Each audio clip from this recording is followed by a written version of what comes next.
गोरखपुर नाम का एक गांव हुआ करता था। उस गांव में भी उससे मोहित हो गया और जब शक्ति की नजर हर्ष पर पड़ी तो वो हर्ष को देखकर मोहित हो गई। आपको पहले कभी इस गांव में देखा नहीं। इस गांव में आप नए हैं क्या? जी नहीं, वो मैं बस तभी शक्ति बोलते बोलते रुक जाती है और मन में सोचने लगती है, अगर मैंने इनको बता दिया कि मैं दूसरे इलाके से आई हूँ तो वो समझ जाएंगे कि मैं किन्नर हूँ, इसलिए मुझे इनसे झूठ ही बोलना पड़ेगा। शक्ति हर्ष को कहती है, जी हाँ, मैं इस गांव में नई आई हूँ, यहाँ अकेली रहती हूँ। वैसे आप कौन है? आप भी इसी गांव में रहते हैं? जी हाँ, मैं इस गांव के जमींदार का बेटा हूँ। आपको किसी भी चीज की जरूरत पड़े तो आप मुझे बता देना, मुझे अच्छा लगेगा। ऐसे ही शक्ति और हर्ष एक दूसरे से रोज मिलने लगते। वो दोनों अपने प्यार का इजहार करने एक दूसरे से मिलने जाते हैं। तभी शक्ति का पीछा करते करते एक किन्नर वहां आ जाती है।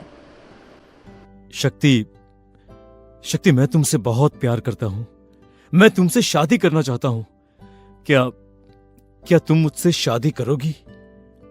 हाँ हर्ष, मैं तुमसे शादी करूंगी, पर मैं तुमको अपने बारे में एक सच्चाई बताना चाहती हूँ जो मैंने तुमसे छुपा कर रखी है।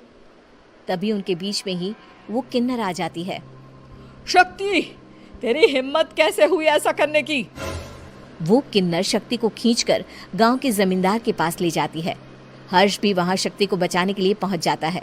जमींदार शक्ति और हर्ष के प्यार के बारे में सुनकर गुस्से में आ जाता है और शक्ति को गांव के बाहर निकालने की सजा देता है। शक्ति ये बात सहन नहीं कर पाती और कुएं में कूदकर अपनी जान दे देती है।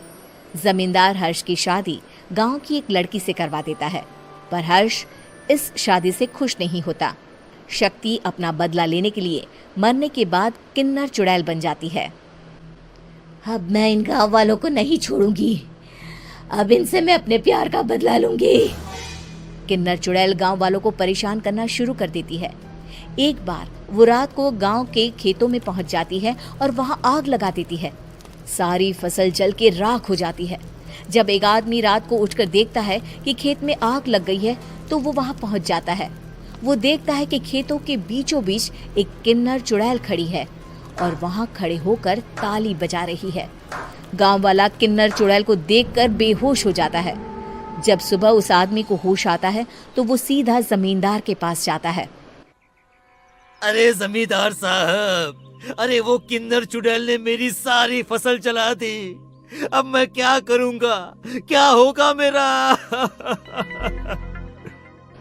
जमींदार चुड़ैल किन्नर का नाम सुनते ही सब कुछ समझ जाता है। अब वो बहुत डर जाता है।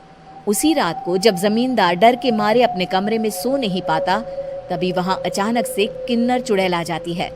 किन्नर चुड़ैल जोर जोर से जमींदार के आगे खड़ी होकर हंसने लगती है और ताली बजाने लगती है। जमींदार उस डरावनी किन्नर चुड़ैल को देखकर बहुत डर जाता है।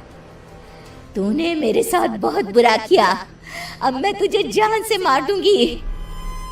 नहीं नहीं नहीं नहीं नहीं, मुझे माफ कर दो, मुझे मत मारो।